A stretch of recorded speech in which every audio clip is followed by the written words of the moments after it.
Hey guys, welcome back to the channel. If you're new here, my name's Candice, and today we're talking about part 2 in our Masculinity and Femininity in the Bible series. Part 1, we explored Adam and Eve and their story and came up with a bunch of positive and negative masculine and feminine traits that we talked about.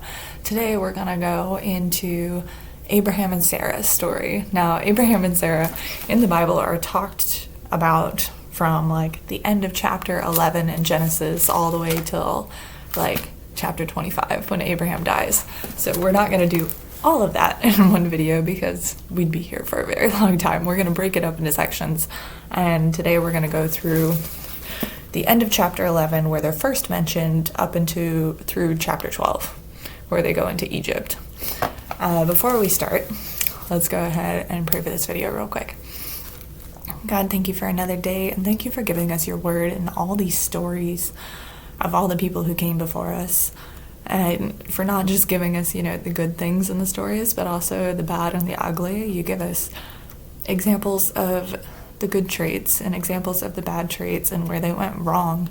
That way we can relate to these stories and learn things from them. And I ask that you would help us learn from this story now. Please guide anyone who needs to hear this to the video and help it go really smoothly. I ask these things in Jesus Christ's name. Okay, so like I said, because there was a lot talked about in Abraham and Sarah, we're going to break it down into chunks. Today we're just going to go through the end of chapter 11 and through chapter 12, and then the next time we'll go through some more of this. So we're not going to hit the parts where, they're having a kid and Hagar and all that stuff just yet. We'll get there though. Funny thing is, before Abraham and Sarah were renamed by God as Abraham and Sarah, their names were originally Abram and Sarai. So if I use those interchangeably, just know that they're the same people I'm talking about. All right, we're going to start in chapter 11, verse 29 through 30 is where they're first mentioned in the story. It says, "And Abram and Nahor took them wives. The name of Abram's wife was Sarai, and the name of Nahor's wife Milcah, the daughter of Haran, the father of Milcah, and the father of Iscah. But Sarai was barren, she had no child." So the first things we learn about them is that they're married and that she's barren, so she has not been able to conceive a child. Now, in this day and age, when people were conceiving lots and lots and lots and lots of children, it was very much like looked down upon for a woman to not have a child, especially if you've been married for a while and you are not having a child. Like, it was almost seen as a shame, or like that God was mad at you about something for you to not have a kid. And this is where we kind of get into the story, is that they're together but she has no child yet. All right, we're going to skip down to chapter 12, verse 1. "Now the Lord has said unto Abram, Get thee out of thy country, and from thy kindred, and from thy father's house, unto a land that I will show thee. And I will make of thee a great nation, and I will bless thee, and make thy name great, and thou shalt be a blessing. And I will bless them that bless thee, and curse them that curses thee, and in thee shall all families of the earth be blessed. So Abraham departed, as the Lord had spoken unto him, and Lot went with him, and Abram was 75 years old when he departed out of Haran." So back when we talked about part 1 with Adam and Eve, we went through and identified positive masculine traits and positive feminine traits. So like when men are in their masculinity, doing it right, the traits that they, let me grab my notes. The traits that they possess is they have purpose, drive, some sort of work. They initiate, they're leaders, they're responsible, and they provide and protect. Those are the positive masculine traits. We also got into when those masculine traits go bad. It can be passivity or overly dominant, distant, permissive, irresponsible, stuff like that. Now for the feminine traits, when women are acting positively in their femininity, we've got that they are receptive, relational, a helpmeet, and submissive. So we're going to apply those traits to what we got going on right now. So far, it says that God told Abram, okay, you're going to get out of the land that you've been in probably since you were born, and you're going to follow me. into the wilderness and I'll show you where you're going to go. And Abram just gets up and does it. I mean, he doesn't argue with God here. He doesn't, question him. He doesn't procrastinate. He gets up and he does it. So he's already leading his people. He takes, his, I think Lot's his brother-in-law. Something like that. Anyway, he takes Lot and his family too. And it's like, okay, all right, let's go. So he's got purpose and he's got drive. He's following God wherever God leads. And he's being a leader so far. Let's keep going. We're going to skip up to verse 7. And the Lord appeared unto Abram and said, Unto thy seed will I give this land. And there builded he an altar unto the Lord who appeared unto him. So what you get here is God's first mention of his promise to Abraham that you are going to have offspring, like unto your seed, so unto your children, which is a big deal because so far Sarai has not had any kids. She hasn't been able to conceive. So God's promising Abram, offspring, and this is the first mention of it. We'll come back to this later when we talk more about what happens with this promise and, the things that go awry while they're waiting for this promise. But we're going to continue on. We're going to go down to verse 9. It says, And Abram journeyed, going on still towards the south. And there was a famine in the land, and Abram went down into Egypt to sojourn there, for the famine was grievous in the land. So there's a big famine. Obviously, Abram is acting in his responsibility and his leadership and being like, okay, well, we're not going to get any food here. Let's go down into Egypt because they're probably not having a famine and there's food there. There's a place for us to be. Now, he also knows, of course, that going down into Egypt, Egyptians were pagan. They practiced worshiping multiple gods, all sorts of stuff. So he knows that going there, you're going to be going into a different culture. You're going to be going into a place where there's different rules, different things that could happen. So he's thinking this through in his mind before the next verse. And it says, And it came to pass, when he was come near to enter into Egypt, that he said unto Sarai his wife, Behold now, I know that thou art a fair woman to look upon. So she's beautiful.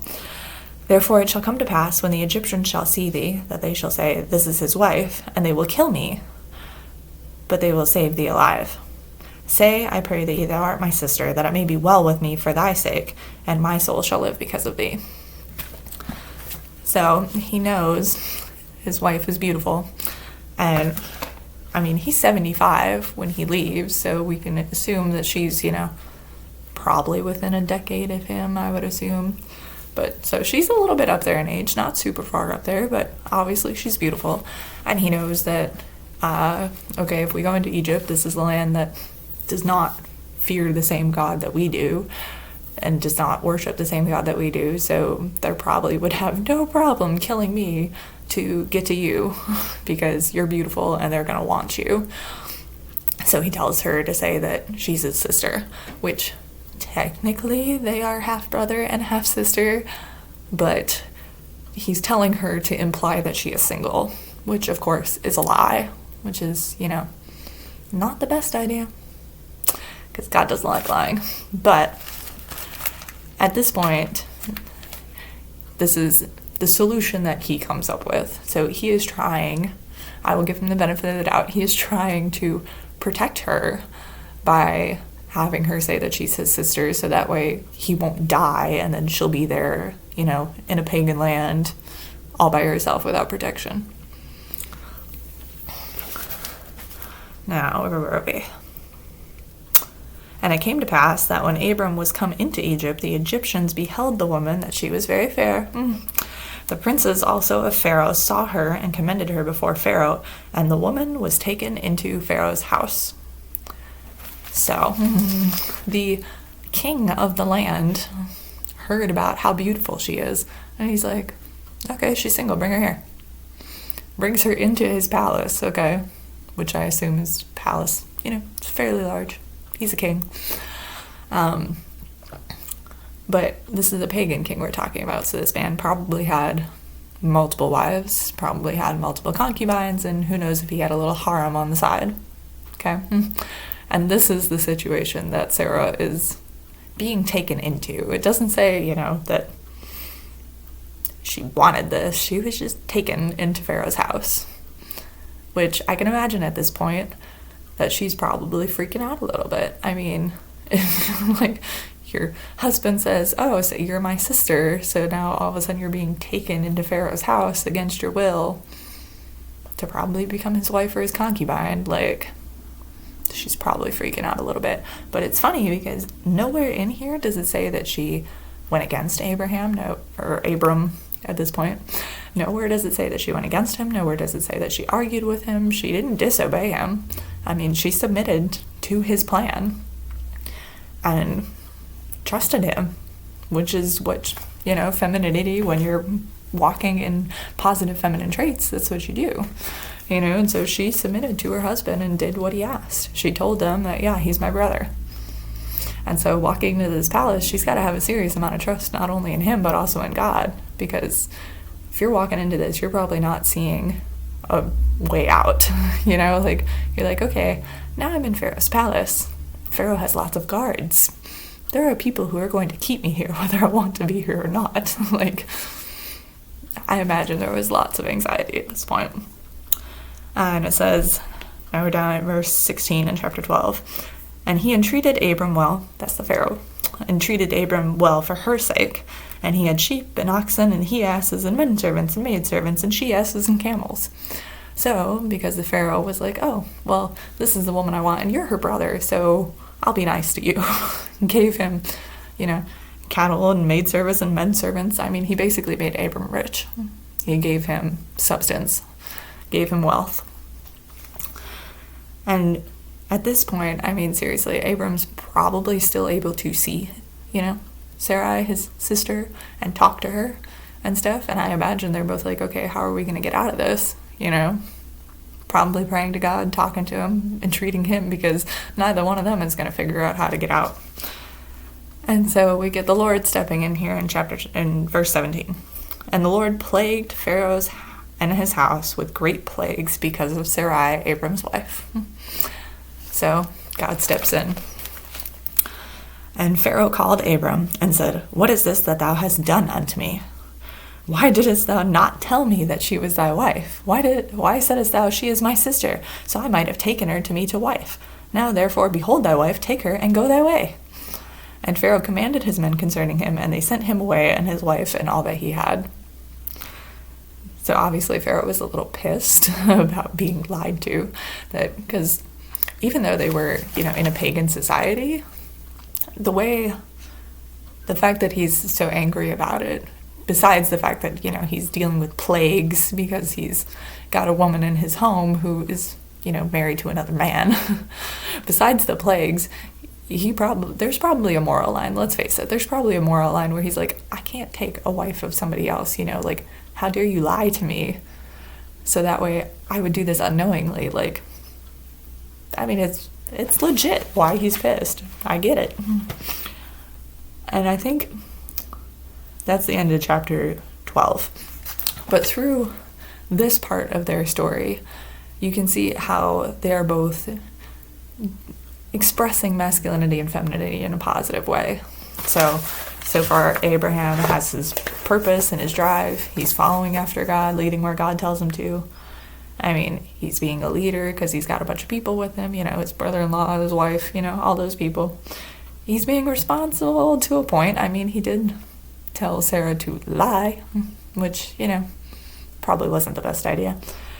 But in that, the heart behind that was he was trying to protect her. So he was being her protector. All the positive masculine traits. On her end of things, she was receptive. She received what her husband said and was like, okay, let's do this, She was submissive too. She followed along with his plan and trusted him and God to get her out of this. She didn't go to Pharaoh herself and expose Abram for lying, and she didn't strive and take it into her own hands. She just submitted and trusted her husband and trusted God. Now, of course, later on in the story, things go a little south in a few different points, and they don't trust as well, and Abram doesn't lead as well, which is human. It's human. We all have our good days and our bad days, and we're going to go through this piece by piece, chapter by chapter, and just kind of dig into what they did right, what they did wrong, what other options they would have had, stuff like that. But I think this is where we're going to end it for today. So thanks for sticking around. I hope you learned something, and I guess I'll see you next time. Bye.